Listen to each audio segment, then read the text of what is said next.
네, 여러분 반갑습니다. 자, 오늘 온라인 세 번째 시간입니다. 자, 지난 시간에 우리 뭐 배웠죠?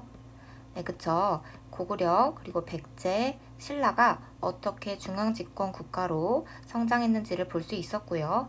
또 중앙집권 국가에 포함되지 못한 가야 같은 경우에는 어떤 식으로 성장하다가 어떻게 쇠퇴했는지 그 과정에 대해서 살펴보았습니다. 자, 이번 시간에는요, 고구려, 백제, 신라, 우리가 흔히 부르는 이 삼국이 어떤 사회의 모습을 보였는지에 대해서 살펴볼 거고요. 그리고 그 각 삼국이 어떤 통치 제도를 통해서 중앙 집권 국가로 나아갔는지를 한번 이제 정치 체제와 사회 부분에 대해서 한번 알아보도록 하겠습니다. 자, 먼저 삼국의 사회의 공통적인 특징입니다. 자, 특징을 보면요. 일단은 친족의 사회적 지위에 따라 신분이 결정된다라고 했습니다. 자, 여기서 말하는 친족, 그러니까 왕 포함을 해서 각 우리가 알고 있는 그 이제 조금 유력한 부족장들, 그런 부족장들이 친족에 해당 그런 사람들이 어떤 사회적 지위를 갖고 있나 그것에 따라서 각자 신분이 결정되는 것을 볼 수 있습니다. 자, 그래서 신분이 결정됐다는 건 대부분이 이제 유력한 부족장 같은 경우에는 지배층으로 성장을 하고요. 그리고 이제 나머지 이 지배층 말고 피지배층으로도 이렇게 나뉘게 되면서 각기 신분이 결정된다라는 것을 볼 수 있습니다. 또 그 신분은 이제 결정이 되면은 계속적으로 혈통을 통해서 세습이 되는 모습을 볼 수 있고요. 대표적으로 이렇게 신분이 혈통에 따라 결정되고 그 신분이 계속해서 세습되는 것. 대표적인 예로 신라에 어떤 제도가 있죠? 네, 맞습니다. 자, 모두 잘 얘기해줬어요. 자, 바로 골품제입니다. 자, 골품제는요, 이게 뼈 골자고 이게 등급품입니다. 그러니까 뼈에 등급을 마련해서 제도로 삼았다는 것은 즉 뼈의 등급, 그러니까 혈통, 태어났을 때부터 뭔가 등급이 정해져 있다라는 것을 알 수 있는 거죠. 자, 우리 한번 신라의 골품제도 조금 자세히 알아보도록 하겠습니다. 자, 여기 지금 화면에 골품제가 보이는데요. 자, 골품제 가장 이제 관등, 관리들의 등급에 따라 총 17등급으로 이렇게 신라는 나뉘었고요. 가장 높은 등급은 1등급, 이벌차입니다. 자, 그리고 그 옆에를 보면요. 골품으로 되어 있죠. 사실 골품은 성골과 진골로 나뉘어 있고요. 거기에 플러스 6두품부터 1두품까지 이렇게 순서대로 나와 있는 게 골품 제도입니다. 하지만 성골 같은 경우에는 대부분이 어떤 왕족 출신이기 때문에 성골을 제외하고 이제 진골을 위주로 귀족들인 진골을 위주로 이렇게 보는데요. 자, 진골을 보면은 지금 1등급까지 올라갈 수 있는 모습을 볼 수 있습니다. 그쵸? 뭔가 승진, 그 관직에 승진의 제약이 없는 모습을 볼 수 있는데요. 자, 육두품을 보면 어때요? 자, 육두품은 그렇죠. 딱 여기 6등급 아창까지만 들어갈 수 있고 여기 대아창까지는 갈 수 없는 이 한계점을 보입니다. 즉 내가 태어난 혈통에 따라 그 골품에 따라서 내가 올라갈 수 있는 등급이 정해져 있다. 라는 것을 잘 볼 수 있습니다. 그리고 여기 복색이 나와 있죠. 자색, 비색, 청색, 황색. 그러니까 각 등급에 따라 옷의 색깔도 구분하는 모습을 이 신라의 골품제를 통해서 볼 수 있습니다. 자, 다시 프린트로 넘어가겠습니다. 자, 그래서 이렇게 신라의 골품제를 볼 수 있고요. 그래서 이 당시에는 사회적 지위에 따라 이미 신분이 결정이 되었고 그리고 그게 계속해서 신분이 세습되는구나. 라는 것을 볼 수 있죠. 자, 그래서 이제 지배층 그리고 피지배층을 나눠서 어떤 사람들이 여기에 포함이 되어 있는지를 한번 살펴보겠습니다. 자, 여기 지배층이 있고요. 여기 대부분 이들이 피지배층인 거죠. 지배를 당한. 자, 지배층 고구려 같은 경우에는요. 왕족 출신의 고씨가 있고요. 자, 고주몽이 고씨잖아요. 그래서 왕족, 그 왕의 혈통에 따른 고씨와 그리고 오부 출신의 우리 오부족 연맹 체제라고 했죠. 그 오부 출신의 귀족들이 이 지배층에 해당됩니다. 백제도 마찬가지입니다. 왕족 출신의 부여씨와 그리고 그 나머지 유력 가문들의 팔성 귀족들이 지배층을 이루고 있다라는 것을 볼 수 있고요. 신라 같은 경우에는 그렇죠. 선생님이 내무랑 전에는 박과, 석과, 김씨 이 세 성이 돌아가면서 왕위를 이어간다고 했죠. 그래서 이 왕족의 박석, 김씨들이 지배층을 이루고요. 그 다음에 이제 신라의 육부, 이 부족장 그 육부 체제가 대표가 돼서 지배층을 이루게 됩니다. 그리고 신라의 이런 바탕으로 해서 생긴 신분 제도가 대표적인 골품제다라는 것을 볼 수 있죠. 자, 그 다음에 피지배층 같은 경우에는요, 평민과 천민으로 나뉘는데요. 평민은 대부분 우리가 알다시피 농민들이 대부분입니다. 자, 이 평민들, 농민들 같은 경우에는요, 국가에 세금을 납부해야 됩니다. 자, 이 조세 납부가 세금이다 라고 생각하면 되겠고요. 자, 노동력으로 징발되기도 합니다. 국가에서 뭐 성을 수리한다든지 무언가를 만들 때 이제 노동력이 필요하니까 그것을 평민들로부터 일괄적으로 징발하는 거죠. 그래서 어떤 국가에 대한 의무를 다하는 게 평민이다 라는 것을 보면 되겠고요. 천민은 우리가 다 예측하다시피 노비들입니다. 그래서 대부분 노비들이고 노비들은 인간으로 취급받는 게 아니라 하나의 재산으로서 취급을 받고요.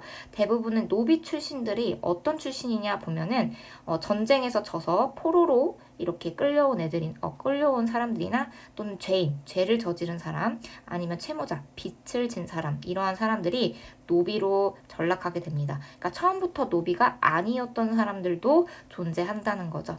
그래서 이렇게 노비로 신분이 전락할 수도 있겠구나라는 것을 보면 좋겠습니다.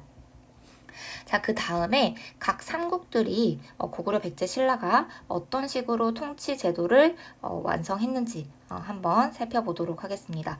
자, 고구려 이 부분은 선생님이 설명을 했죠. 오부족, 그러니까 부족적 성격의 오부에서 행정적 오부로 개편됐다. 자, 이거 어느 왕일까요? 자, 어느 왕이죠? 자, 복습한 친구들은 잘 알 거예요. 바로 고국 천왕이다. 그래서 이런 성격을 봤을 때 오부 성격이 부족적 성격에서 행정적으로 개편됐다는 것은 무엇을 알 수 있다? 그렇죠. 왕권이 강화됐다라는 것을 알 수 있는 거죠.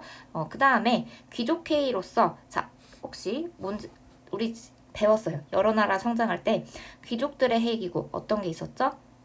그렇죠. 제가회의라는 게 있습니다. 그렇죠? 자, 그 다음에 관등제는 말 그대로 관리들의 등급입니다. 최고 10등급, 그러니까 10등급까지 존재한다는 거고요. 1등급부터 10등급. 그 중에서 가장 높은 등급에 해당하는 이제 이 관직명 이름이 대대로다라는 것을 조금 기억해 두시기 바랍니다. 그리고 지금 여기서는 이제 중앙에서 어떤 식으로 지금 통치하는지를 보았고, 지방, 이제 수도 말고 지방에서의 행정 조직을 보도록 하겠습니다. 자, 일단은 우리 이 지방행정 조직은 한번 고구려, 백제, 신라 다 같이 보도록 할게요. 자, 지방 같은 경우에는요, 고구려는 또 그렇고 백제도 그렇고 신라도 그렇고 수도를 제외하고 각 지방을 5개로 나눈 것을 볼 수 있습니다. 근데 이게 명칭이 다르죠. 오부, 그러니까 각 부로 나눈 거랑 각 방으로, 각 주로 나누었다. 이 정도만 차이점을 기억하면 되겠고요. 자, 이렇게 중앙에 원래는 중앙에서 이제 지방으로 행정 조직을 이렇게 다 구분을 하게 되는데, 이렇게 중앙에서 왕이 직접적으로 이 지방의 모든 것들을 통치할 수 없기 때문에 왕이 믿을 수 있는 지방관을 파견하게 됩니다. 자, 이 지방관이 각각 명칭이 다릅니다. 자, 우리 백제에서는 이 지방관을 방령이라고 하고요. 그리고 신라에서는 군주라고 표현을 합니다. 자, 그럼 고구려에서는 뭐라고 표현할까요? 바로 욕살이라고 표현을 합니다. 그래서 이 각기 왕의 명령을 수행하는 이 지방관이 각기 이름이 다르다라는 것만 알아주면 좋겠습니다. 자, 그리고 다시 이제 돌아가서 중앙기구 개편 백제를 보면 중앙관청이 22부로 확대했다라고 했는데요. 자, 관청 22부로 확대한 왕은 바로 누굴까요? 네, 맞습니다. 바로 성왕 때에 그렇게 중앙 기구를 개편하는 체제를 좀 더 확대해서 중앙으로 집권 뭔가 영향력이 행사될 수 있도록 하게 됩니다. 자, 신라에 병부를 설치한 건 누구였죠? 그렇죠. 버풍왕이었습니다. 자, 그럼 화랑도를 개편하는 건요. 자, 이 화랑도라는 건요. 당시에 조금 미모도 뛰어나고 뭔가 이제 무술로서도 뛰어나고 뭔가 학식도 뛰어난 그런 완벽한 뭔가 귀족 자제들이 화랑이라고 표현을 하고요. 그 귀족 자제들을 따르는 사람들을 낭도라고 합니다. 그래서 그러한 무리들을 뭔가 인재를 양성해서 무리를 만든 게 화랑도인데요. 자, 이 인재를 양성하기 위해서 실시했던 이 화랑도 누가 실시했을까요? 네, 바로 신라의 전성기왕 진흥왕 때 화랑도를 개편하게 됩니다. 네, 이 정도는 알아두시고요. 자, 귀족회의는 다들 알고 있죠. 고구려에선 제가회의, 그리고 신라에서는 만장일치로 불려야 되는 화백회의. 만장일치가 돼야지 통과가 되는 거고요. 그 다음 백제에는 정사회의가 있습니다. 자, 관등제도 별거 없습니다. 자, 고구려는 10등급으로 나눈 거고요. 백제는 16등급으로 나누었고, 아까 우리 골품제 그림 봤죠? 신라는 총 몇 등급으로 나누었다? 17등급으로 나눈 것을 볼 수 있습니다. 그리고 그 중에서 각각 제일 높은 등급에 해당하는 관직명들이 각각 여기 이제 고구려는 대대로라고 표현을 하는 거고요. 백제는 좌평, 육좌평이라고 표현하는 거 6개의 좌평이 있어서 육좌평입니다. 그 다음에 신라 같은 경우에는 상대등이 있습니다. 신라는 누가 이거를 설치했죠? 상대등? 이것도 혹시 기억나는 사람? 그렇죠. 병부와 마찬가지로 상대등도 바로 버풍왕이 설치하게 됩니다.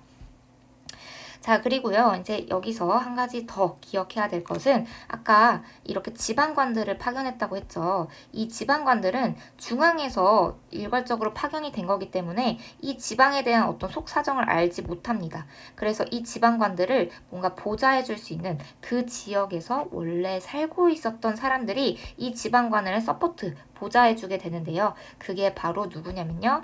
네, 원래 촌에서 살고 있었던 토착 세력들, 그들을 촌주라고 얘기를 합니다. 그러니까 지방관들이 이 지방 사정에 대해서 잘 모르기 때문에 그러한 것들을 조금 더 옆에서 서포트하고 도와주고 실질적으로 행정 업무를 맡는 게 바로 이 촌주라는 사람들입니다. 자, 촌주 기억해 두시기 바랍니다. 자, 그러면 우리 이제 탐구 자료 한번 보도록 합시다.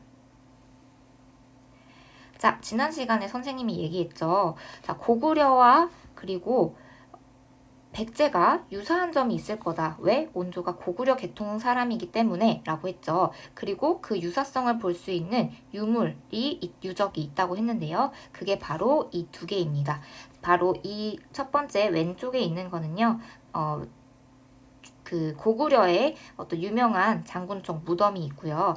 그리고 여기 백제, 서울 석촌동에 존재하고 있는 백제 무덤입니다. 두 개의 유사점이 어떻게 생겼죠?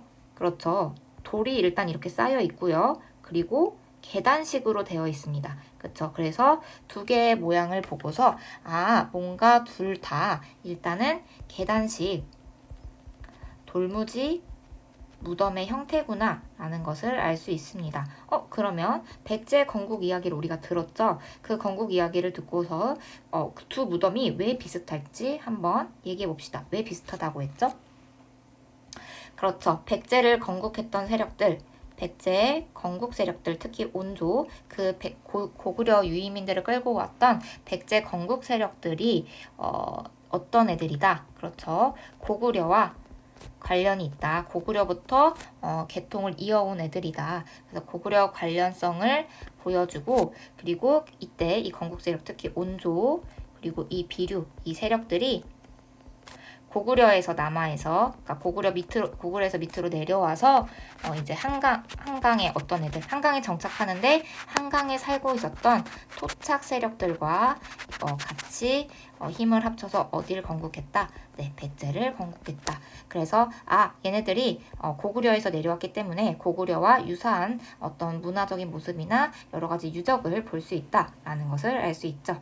자, 그럼 형성평가 한번 풀어보도록 하겠습니다. 자, 형성평가 3국 중 가장 먼저 전성기를 맞이한 나라, 어떤 나라이죠? 그렇죠. 바로 백제입니다. 그 다음은 어떤 나라죠? 그렇죠. 고구려, 그 다음에 가장 마지막인 신라입니다. 자, 두 번째, 평양선 전투에서 전사한 고구려의 왕 이름은 무엇일까요? 평양선 전투에서, 그렇죠. 원통하게 죽었다라고 해서 고국 원앙이라고 기억을 하라고 했죠. 자, 그러면 이제 세 번째, 밑줄 친 왕의 업적을 한 가지 이상 쓰시오라고 했는데, 이 밑줄 친 이 왕은 누구일까요? 자, 신라가 사신을 보내 왕에게 말하기를, 자, 이렇게 외적의 국경에 가득 차서 성을 부수고 있대요. 그래서 노객은 백성이 된 자로서 이 왕에게 귀하여 분부를 청한다. 이 왕은 보병과 그래서 기병을 보내서 신라를 도와줬다. 어떤 왕이 신라를 도와줬죠? 우리 유일하게 배운 왕이 있습니다. 그렇죠. 바로 광개토 대왕이다. 그래서 광개토 대왕에 대한 업적을 여러분들이 프린트에서 찾아서 학습지에서 찾아서 써주면 되겠습니다. 자, 마지막으로 빈칸에 들어갈 왕 누구일까요? 백제의 성왕과 신라의 어떤 왕이 동맹을 맺어서 고구려에게 빼앗겼던 한강 지역을 수복했습니다. 네, 맞습니다. 바로 신라의 전성기 왕 진흥왕입니다. 네.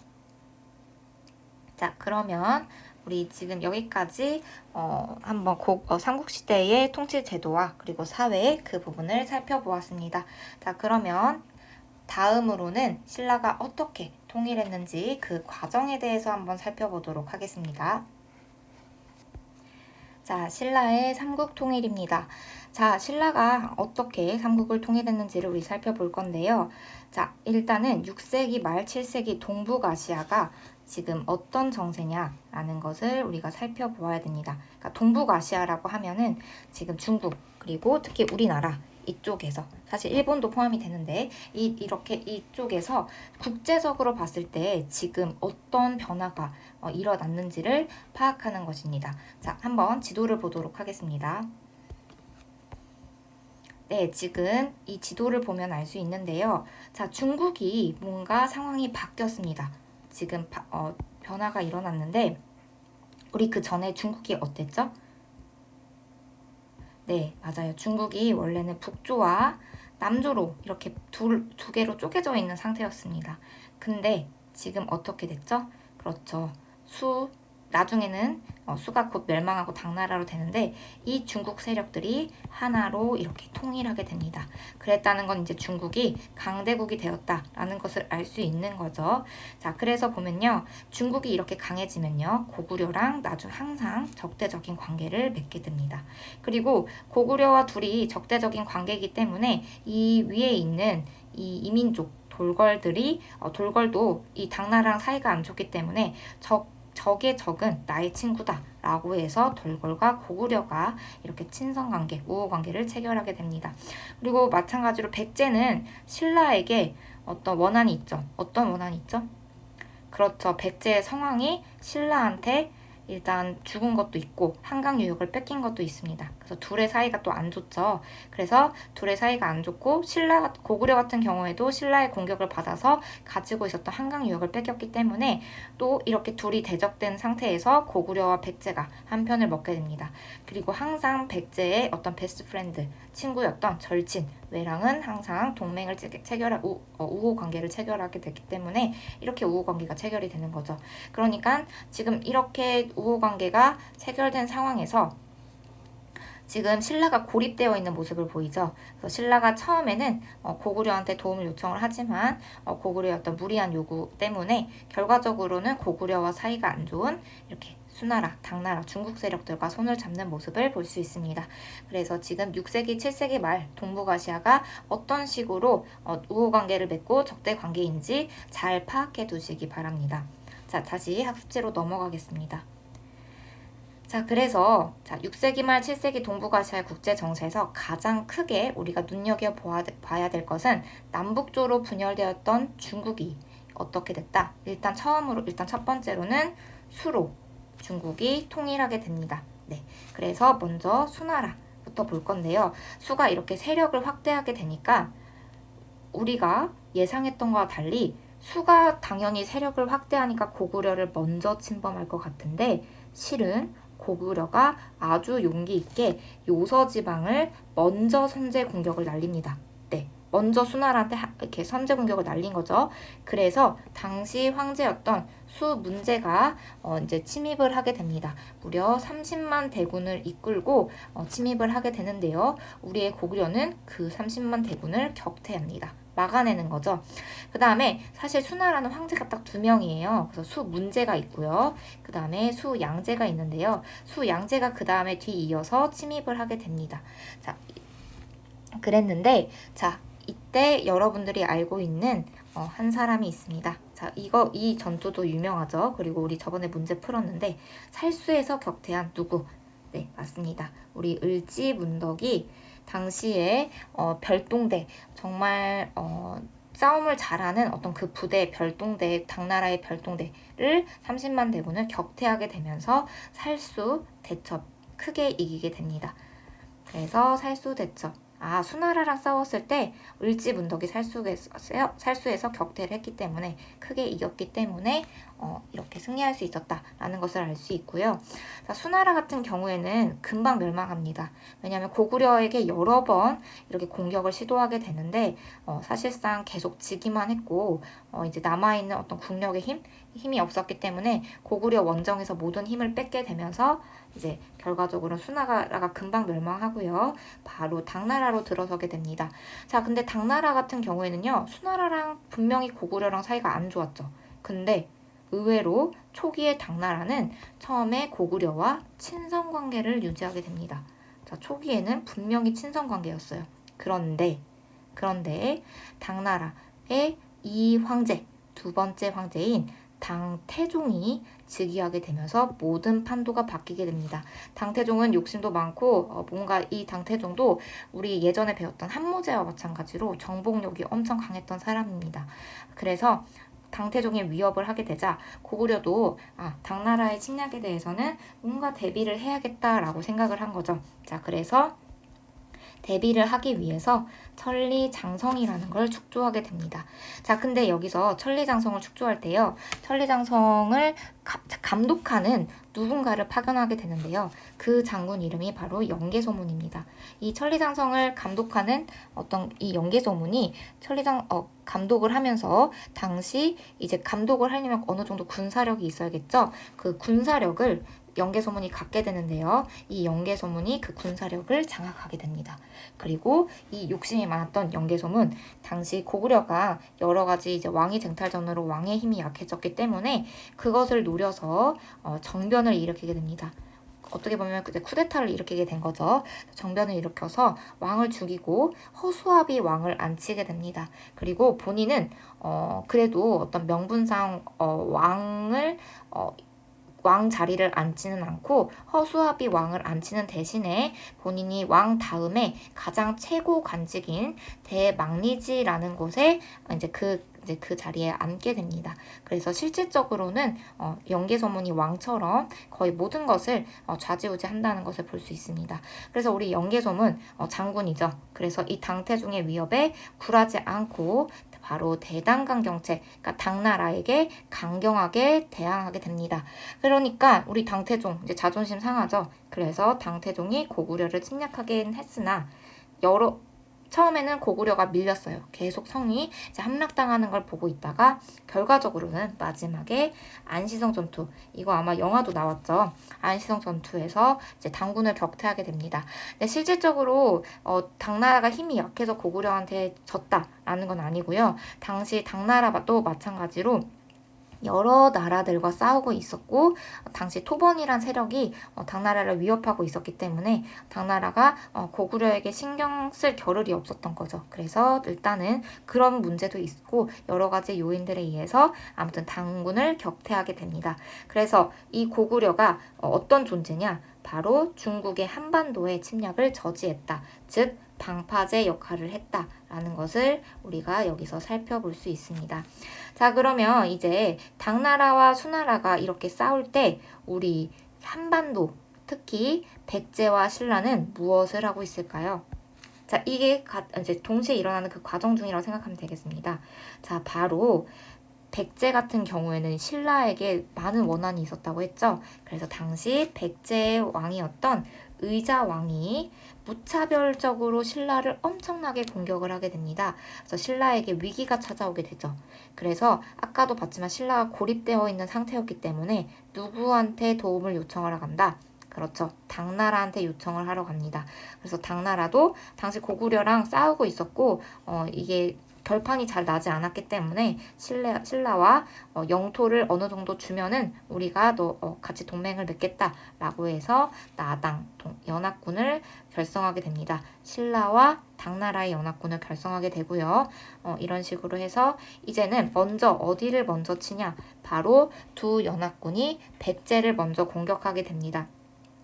그래서 당시 백제의 유명한 장군이었던 개백의 결사대와 그리고 신라의 또 유명한 김유신과 이제 어디서 싸우게 되냐면요. 마지막 전투인 황산벌 전투에서 이제 싸우게 됩니다. 근데 여기서도 마찬가지로 누가 죽을까요?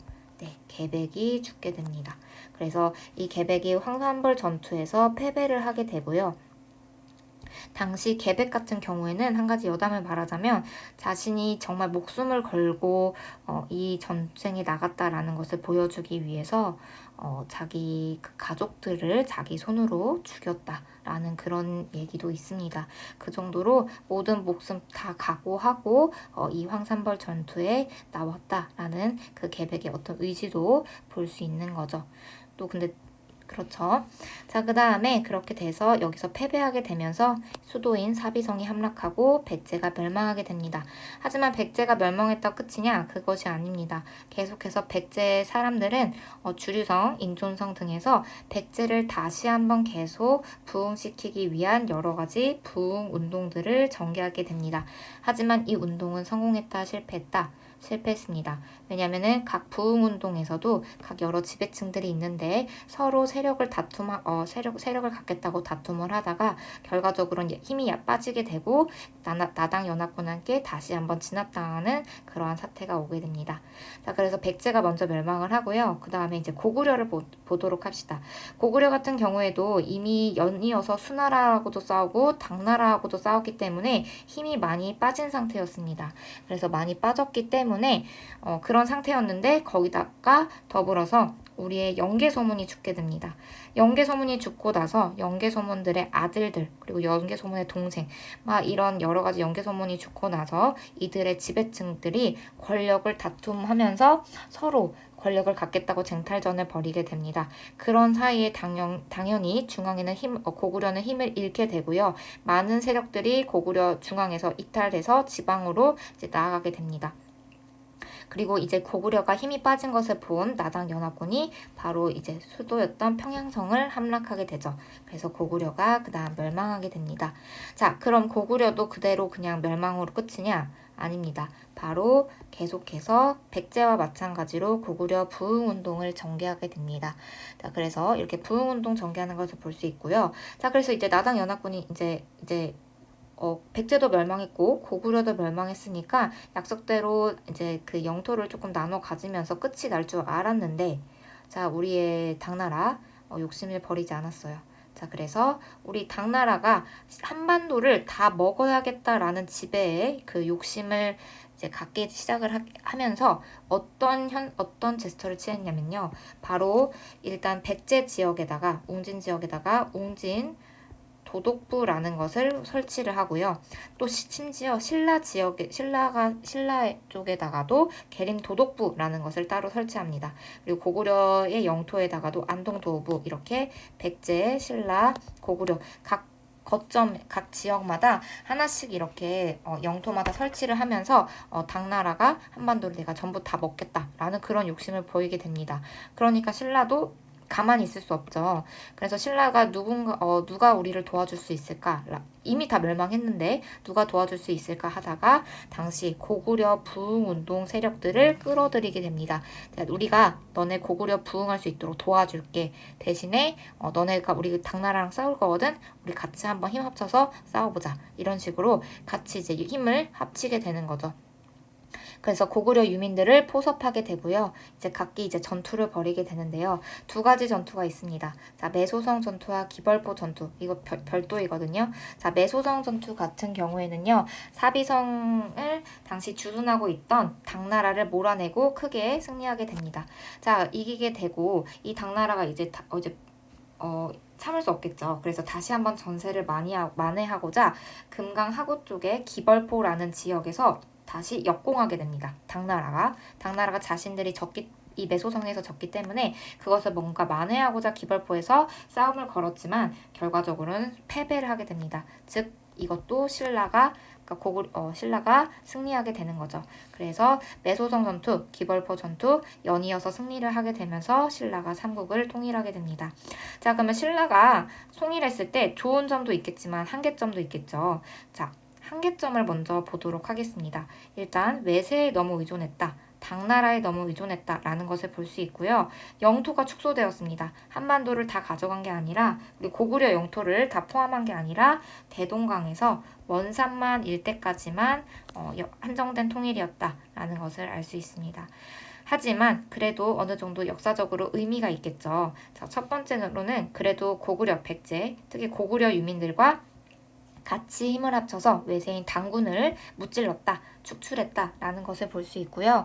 그래서 자주적인 성격이 어느 정도 있다라는 걸 볼 수 있고, 그 다음에 민족 문화 발전의 토대가 됐다. 그러니까 당시 신라가 통일을 했을 때 고구려나 백제의 어떤 이들의 세력을 배척한 게 아니라 이들을 포용하게 됩니다. 이들을 다 끌어안고 우린 한 민족이다라고 하면서 이렇게 융합하는 자세를 펼치게 됩니다. 그래서 같이 통합이 더욱더 강화되고요. 우리가 지금 민족을 형성하는데 어떤 기틀을 마련한다라는 걸 볼 수 있습니다. 자, 그러면요. 잠깐 우리 지도 한번 보고 갈게요. 자, 그쵸. 여기 지금 위치 한번 보고 갑시다. 매소성 전투 이쪽에서 대승을 거두게 되고요. 그리고 기벌포 전투에서 이제 여기서도 당나라의 해군을 신라가 격파하는 것을 볼 수 있습니다. 하지만 영토는 어디까지? 이 평양에서 흐르고 있는 대동강부터 원산만까지 여기까지만 한정된 영토를 가져갔다. 그게 조금 한계점이다라는 것을 볼 수 있습니다. 자, 그러면 이거 형성평가 빠르게 풀고 갑시다. 6세기 말 7세기 동북아시아의 돌궐. 자, 돌궐과 어떤 나라 백제 외로 이어진 남북 세력일까요? 네, 그렇죠. 고구려입니다. 자, 그러면 그리고 수당은 어떤 나라? 그렇죠. 신라와 이렇게 연합하게 되면서 대립하게 됩니다. 자, 그 다음에 고구려는 안시성 싸움에서 당군을 격퇴했다. OX. 네, 5죠. 의자왕은 대야성을 비롯해서 40여 성을 신라로부터 빼앗았다. OX? 네, 맞습니다. 5입니다. 자, 나당전쟁의 대표적인 전투를 쓰시오. 어떤 게 있을까요? 네, 그렇죠. 매소성 전투 또는 기벌포 전투 이렇게 두 가지가 있습니다. 자, 우리 지금까지 신라가 삼국을 어떻게 통일했는지 그 과정을 살펴보았습니다. 자, 그러면 이제 다음 시간에는 우리가 이제 직접 얼굴을 보면서 이제 수업을 하겠네요. 자, 만나서 수업을 할 건데요. 자, 다음에는 통일신라, 진짜 신라가 통일했을 때 어떤 체제로 이런 시스템을 구축을 했는지, 그리고 과연 통일신라 말고 또 어떤 나라가 있었죠? 네, 맞습니다. 바로 그 위에 발해가 자리 잡게 됩니다. 그래서 발해가 어떤 지배체제를 형성하게 됐는지 그 과정을 우리 같이 다음 시간에 배우도록 하겠습니다.